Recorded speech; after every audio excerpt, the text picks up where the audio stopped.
Financial management का objective के बारे में बात करें तो इसके अंदर हमें 3 तरीके के डिसीजन लेने पड़ते हैं। एक तो फाइनेंसिंग डिसीजन, कहाँ है ना मार्कर,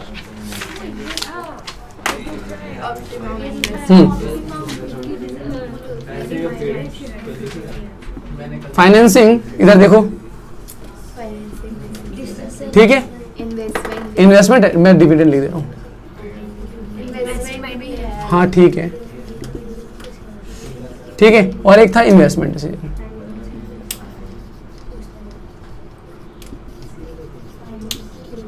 तो मेनली यही 3 डिसीजन लेना हमारा जो है ऑब्जेक्टिव होता है, ठीक है, ताकि जो है बेस्ट डिसीजन हम लोग ले पाए, ठीक है ना। फाइनेंशियल डिसीजन के अंदर ये देखा जाता है कि पैसे आएंगे कहाँ से, और आएंगे कहाँ से इसके अंदर ये देखेंगे कि बहुत सारे सोर्सेस हैं। तो सोर्सेस में आप ये देख सकते हो कि लॉन्ग टर्म हो सकता है आपके पास ऑप्शन, ठीक है, और शॉर्ट टर्म हो सकता है, ठीक है।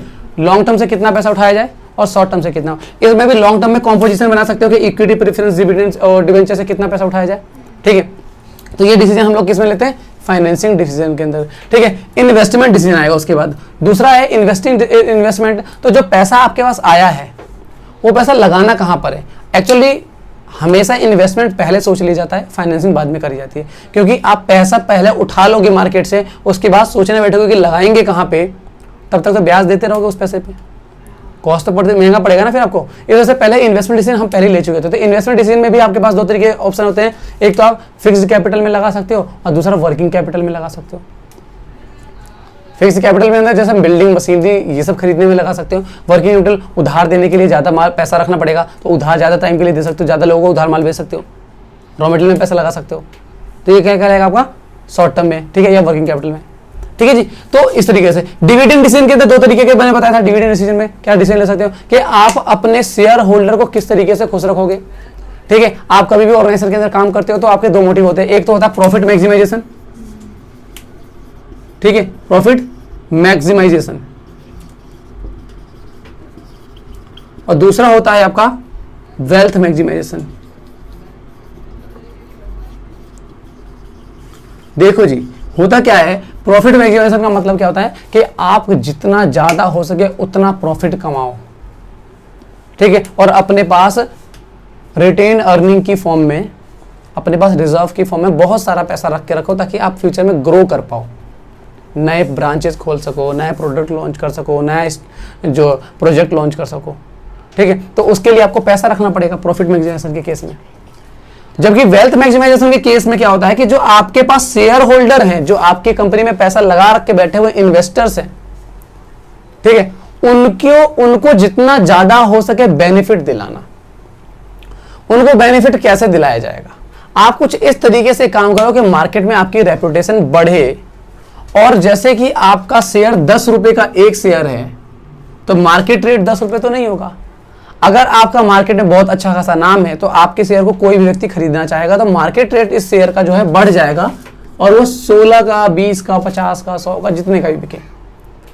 इससे क्या होगा कि जिन्होंने आपका शेयर पहले से खरीद के रखा हुआ है, 10 रुपए का या 12 का जो भी खरीदा था, तो आपके अगर कंपनी की गुडविल मार्केट में बढ़ेगी तो इससे उसके शेयर के प्राइस बढ़ जाएंगे। तो वो अपने 10 रुपए के शेयर को 15, 20, 50, 100 जितने का भी चाहे तो उसने का किसी बाहर के अदर व्यक्ति को बेच सकता है।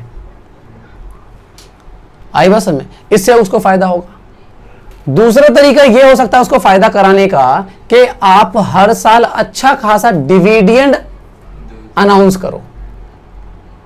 आपको पता है कि प्रॉफिट का कुछ हिस्सा जो लास्ट में बच जाता है वो शेयर होल्डर में जाता है, तो अगर आप अच्छा अमाउंट दोगे तो उनको फायदा मिलेगा इस चीज से, और उनको अच्छा फायदा मिलेगा तभी तो लोगों को लालच आएगा कि ये कंपनी बहुत अच्छा डिविडेंड देती है, इसमें पैसा लगाना चाहिए, तभी तो आपके शेयर को खरीदने के लिए लोग आएंगे, और इससे आपके शेयर होल्डर जो हैं वो एग्जिस्टिंग शेयर होल्डर है, वो अपने शेयर को महंगे रेट पे बेच करके उसमें भी पैसा कमा सकते हैं।